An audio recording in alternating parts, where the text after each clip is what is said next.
Hi guys, welcome to Think Property Club's Unstoppable.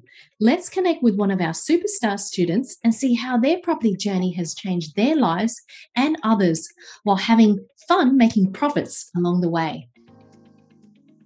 Hi everybody, welcome to Unstoppable today. Today I have one of our students, Cheng, and his other half who couldn't be online, Elea. They're an amazing team together. And they've been part of Think Property Club for a little while now.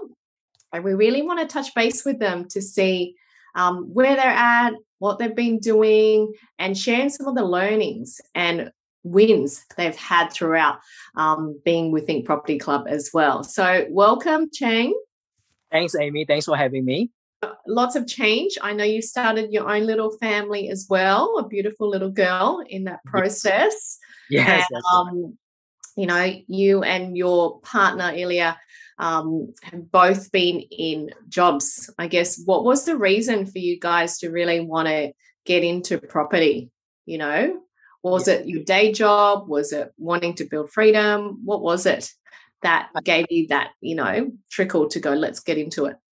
Yeah, I think for us, we were thinking about, at that time, we were thinking about having our own family, having our children. And we're thinking if we keep working on the job and nothing else, we may miss a lot of time together with our kids. So we would really want to have something to enable us to spend more time with our children. That's the biggest motivation for us when it comes to property investment. Yeah, fantastic. And was there something about, you know, jobs that you didn't like, or was it the hours, or what did you see in property that you thought, you know, coming to the boot camp, that hey, this is something that could replace our income? Yeah, at that time I was working with my family, and we're doing wholesale business. I went into it because it's my family's business. I really didn't think about all these passion things and things like that. So property investment is big in Australia. So started off with like just buying home and things like that. But when I went to the boot camp, the thing that opened my eyes was the potential returns from property development. And at that time, Elea and I, we were doing renovation. And what we learned is that we are not so good with the tools. We are better with organizing, with recording, and all these more like the background work. And the tradespeople, they are excellent on the tools, with the work. So we were like, hey, you know, maybe we should leverage our strength. And property development seems to be the area that we could do that. And the potential returns at that time that we learned from the bootcamp really got me hooked. And we were like, man, we gotta learn about this. Yeah, and it's really interesting point you say that, because, you know, we've tried renovating in the past too, and it's like 12 hours a day, hard slog, you're covered in dirt, and then you come out with that little profit at the end. You don't have any time for anything else. You just want to sleep. That's right. And that's exactly how we felt. And I think over the course of the process, I mean, it had been fun and all that, but it's pretty hard work. It's pretty hard work, especially when we are not the best at doing it. So, yeah. No, we gave it a try at even the basic painting things and realized, you know, you leave it to the specialists, right? That's right. Yeah, what you realize is that you're good at the background, the management of these people. Yes. Together of the project, whether it's admin, documentation, timeline, schedules, and most people can learn that skill. And that's the biggest thing about at Think Property Club. You don't need to come in with all this knowledge and skill. People come in from all different ages. Remember, like a 16-year-old sitting in our boot camp with, you know, his mum, and he was the first one to finish the FISO exercise. Wow, excellent. He was just good at maths. That's what it comes down to. It's like a numbers game. right? Yeah. But if you can learn to create that system and know who to call, you're the one calling everybody to get it done rather than being on the tools, which, well, not you need years of training to be on the tools as well. Yes, Right? if I would really want to train on how to paint, I would need to paint a lot of houses before I get good at that. The massive profits that you can make from developing and building properties that are new, not old. Yeah. In doing the course, was there any part of the stages that you like best or what you felt clicked for you? Because obviously Yeah. you've got stage 1 to 12. We Yeah. build them step by step so that people Yes. can learn, Yeah. and scale up from doing a really tiny, even one house build that makes good profit to subdivision to multiple units. For me, my favorite stage is the feasibility, Nice. because I think in doing the project, what I find is that when I got that right, the Yeah. rest of the process they are a lot easier. They're a lot easier when the numbers are reliable. When and even when we think about the numbers, we think about the process as well, because from the DA to the BA, and actually is almost like a built-in way for us to think about the process as well. So I think when I really like that, because when I put my focus on that part, the rest of the process seems to fall into place pretty easily. Yeah, that's beautiful. I guess just hearing you talk about it, you seem so knowledgeable already of that process that has to happen. Now, tell us, I know you've done this deal, that has finished, Yes. and it was a joint venture, which Yeah. is a no money down deal. Tell Yes. us, did you always wanted to do a no money down deal because you guys had some servicing, some borrowing, inspired you to do a JV? Yeah. So after the renovation, so that's done, and we were at the stage that we were like, okay, we wanted to do development, but certainly we did not have the knowledge of doing it. And if we go ahead and do something without the knowledge, especially something like development, there's no telling what is the maximum potential loss we could make by one giant mistake. So, and at that time, there was an opportunity to work with you, Amy, and Jason on the mentorship. And we're like, okay, if we're going to do this, we're probably going to put everything into this, and we won't have any more money to do development anymore. But we're like, okay, let's think about this.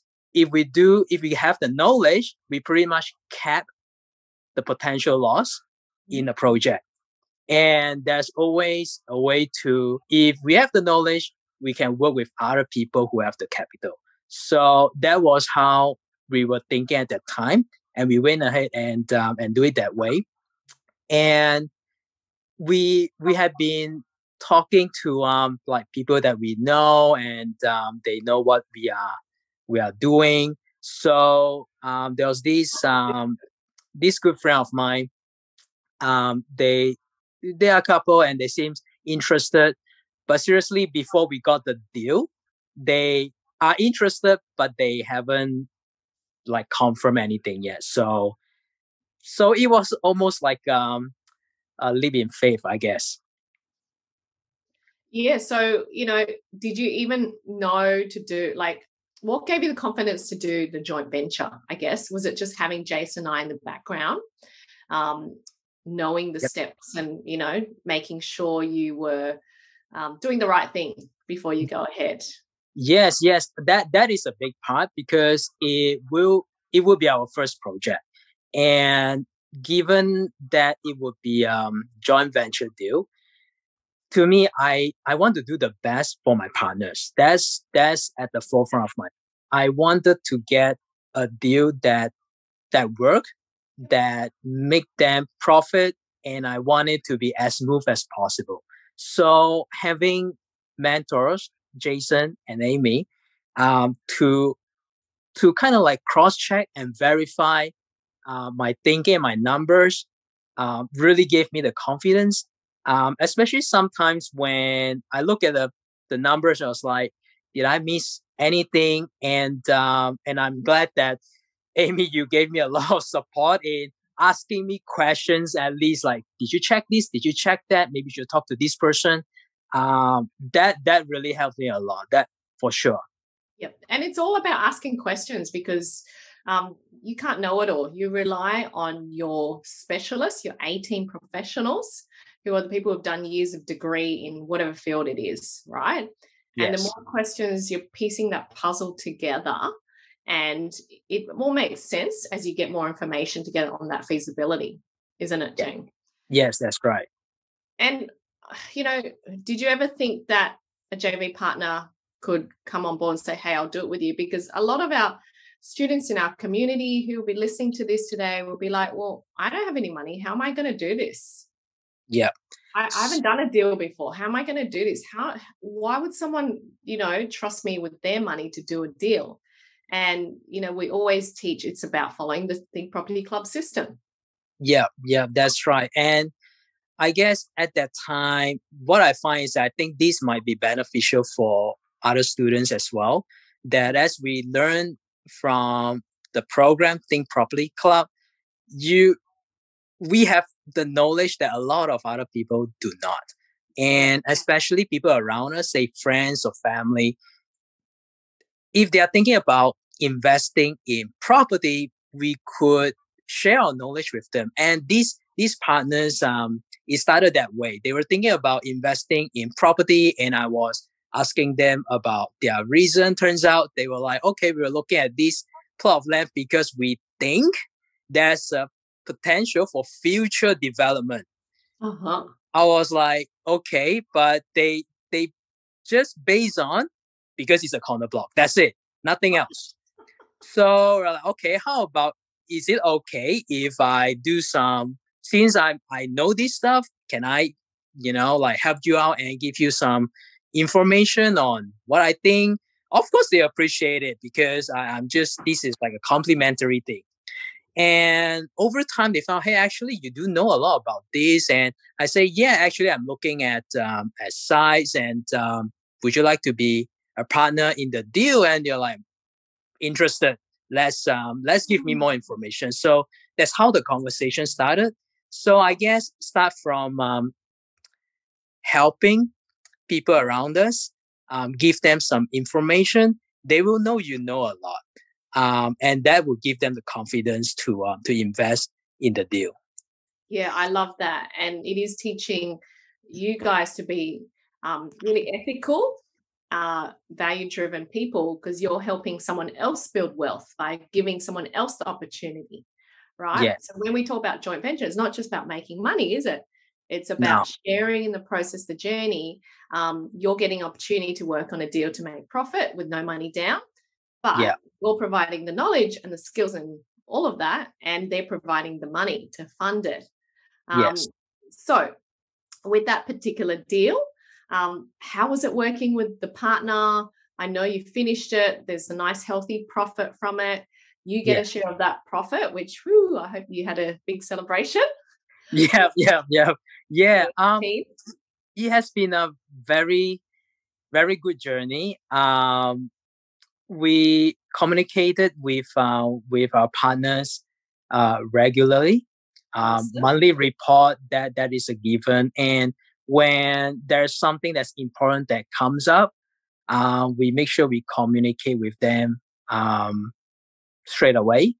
So, for example, there was we were planning to do it is a 3 townhouse project, and the initial plan was to have 3 single stories townhouses. That is proven in the area, so we just follow what the market wants. But turns out soon before we submitted the planning application, the council wanted a little bit more setback or spacing between the dwellings. So that means one of the 3-bedroom dwelling would need to be 2 bedrooms if we want it to be single story. Wow. it will make a big difference because the GRV difference would be about 100K difference. So we could either do that or we could go double story, still remain 3 bedrooms. But the consequences is that we may increase the GRV a little bit, but the build cost potentially will increase more than that. So, but in the end, the double story route is still better. We make sure we communicated with our partners on that. And the one thing that they ask is that, okay, do we need more capital on this? So on the calculation, and that's where the feasibility comes in, because I've been nailing on the feasibility over and over again. I pretty much check it almost every day to make sure it is good.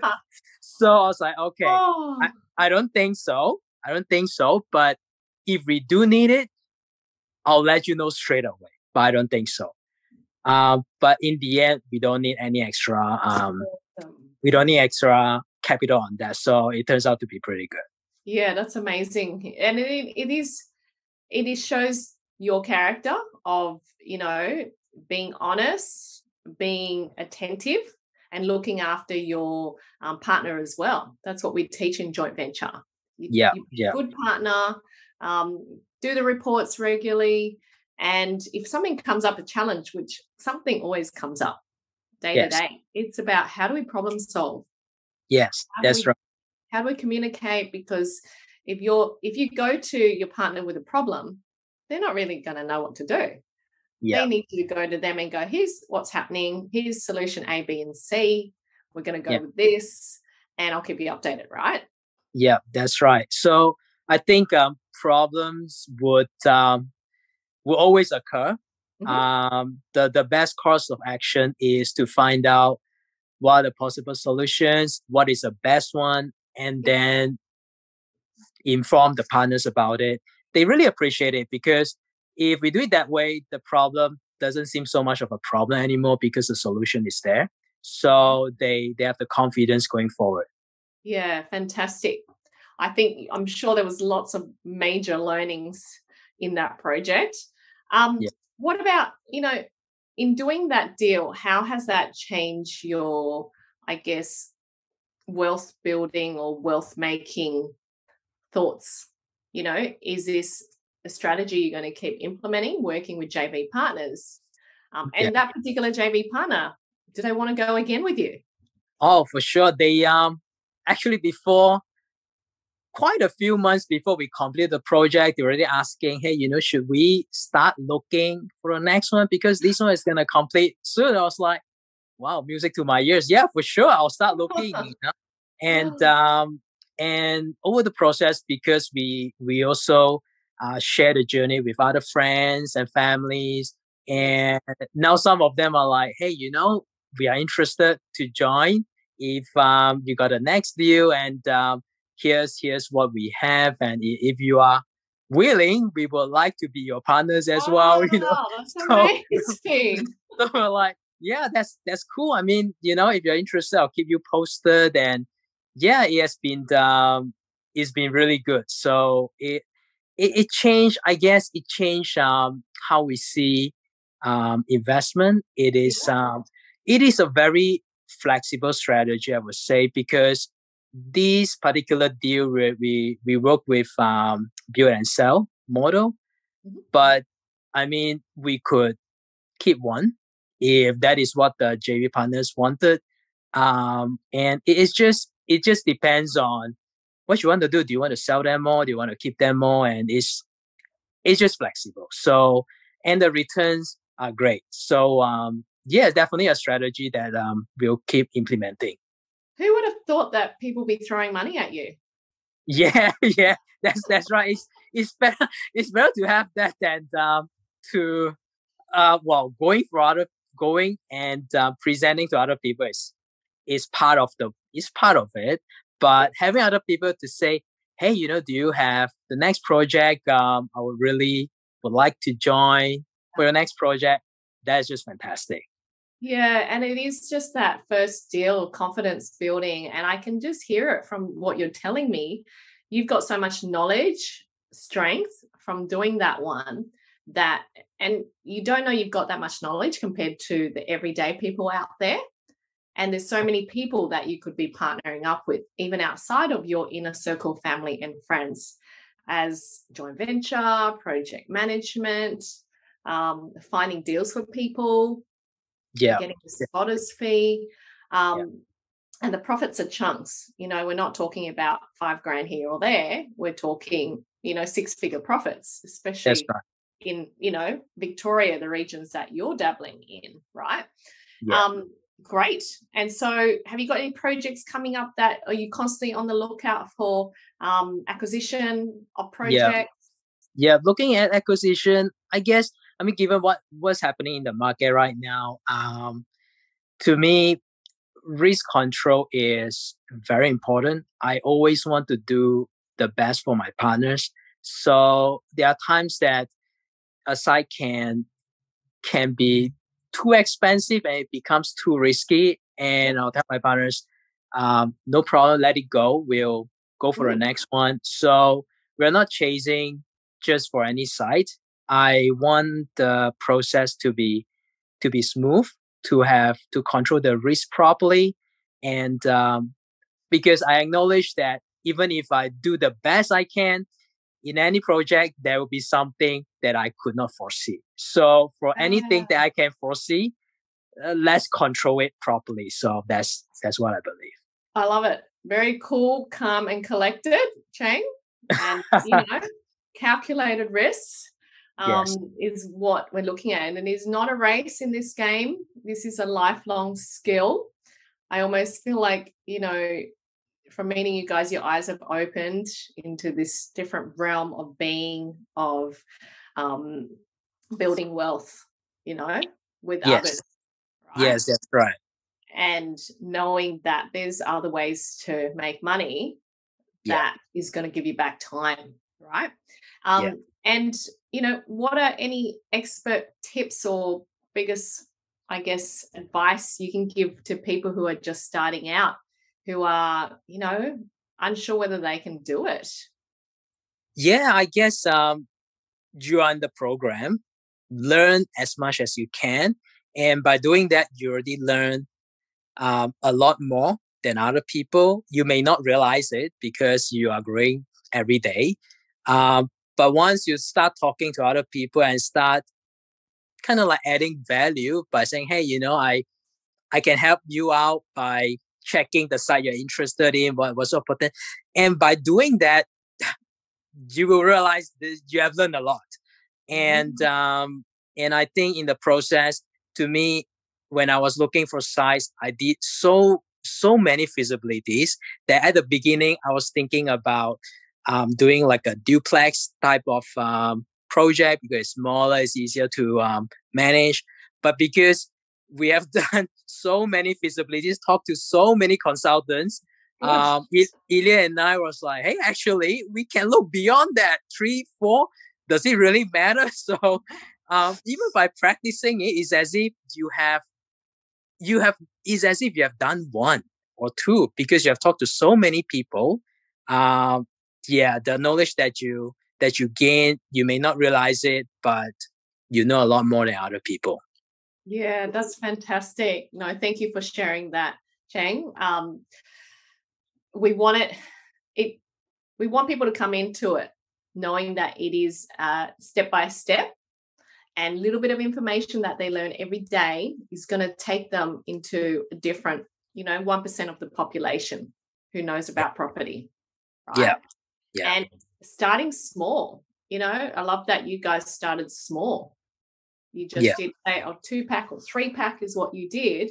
And, make 6-figure profit. That's good. But now that you've done that, would it make a difference if you did a 10-pack? Yeah, no, I think there's always more learning down the track. And I always acknowledge that. And even though we have done 1, we know we have learned a lot. We have gained a lot of knowledge and skills. But I still tell myself that there's always more to learn. And even go to 10, what's the difference between going from 3 to 10? Then before that, we go from 0 to 3. right? So it's always learning and stretching ourselves that we go to the next level. Great. So next one will be that. Is that right? Yeah. We'll see what side comes up.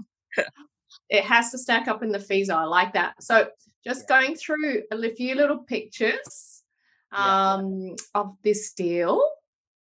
So this is the original house. Is that right? Yes, that's the original one. Beautiful. It is very rundown. We actually almost kind of give up in the area after looking at the area for a little while. And then this site comes up. It is a very old house, as you can see from the picture. And the advertised price was about 100K lower than what the market was advertising for the similar block size at the time. And it attracted a lot of people to the property. But for some reason, most people look at it as something to renovate. But because we have been doing research for some time in the area, we know this block of land we could put 3. So that's why we in the end we were the kind of like the eventual purchaser for this land. What's going on here? Someone like black. Yeah, well, actually, this house, it is legally not livable, so it is that bad. So it is just prime for redevelopment. Look, I'm sure renovator would come look at it, but hard job. Okay. Wow. Yeah. Beautiful. Yeah. It turns out really well. We are very happy with that. So we have a double story at the front and 2 single story behind that. So this is the middle dwelling, the 2 beta. Yeah. And the double story is a 3 beta. This is a 2 beta. Yeah. And this one is a 3 beta as well. So 3. They're almost like mini houses, not even townhouses. Yeah, they do not have shared walls. They kind of like stand alone. So got some internal pics. Yeah.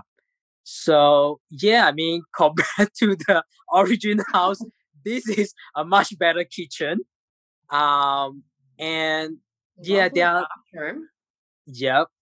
I think the design was we communicated with the building designer quite a bit on what we wanted it to be. We want to make sure that it is something that is attractive enough in the area, but not going overboard, because we need to control building costs for this project. So for these finishes, it is about the better ones in the area. So we are pretty happy with that. Mm-hmm. So so with this one, 1.65 total development costs, which is great. Total profit just under 300,000, which is pretty good. 89% return, for the equity partner as such, and then you get to keep half of the profit. Yes, that's right. So that is that's the arrangement we have, and my partners, they are very happy. I mean, in a way, they are busy people. They have their work, they have family, and the way we partner up is almost like they have the capital. We are helping them to grow the capital, and they are informed regularly to make sure that things are progressing well. So it is a win-win for both parties. And the fact that they want to do it again really is a testament to, the journey that you have showed them, that it is possible, to trust someone to run it all. And it is like that. You do a little one, make some money, profit, and they can go again and again for years to come. Yes.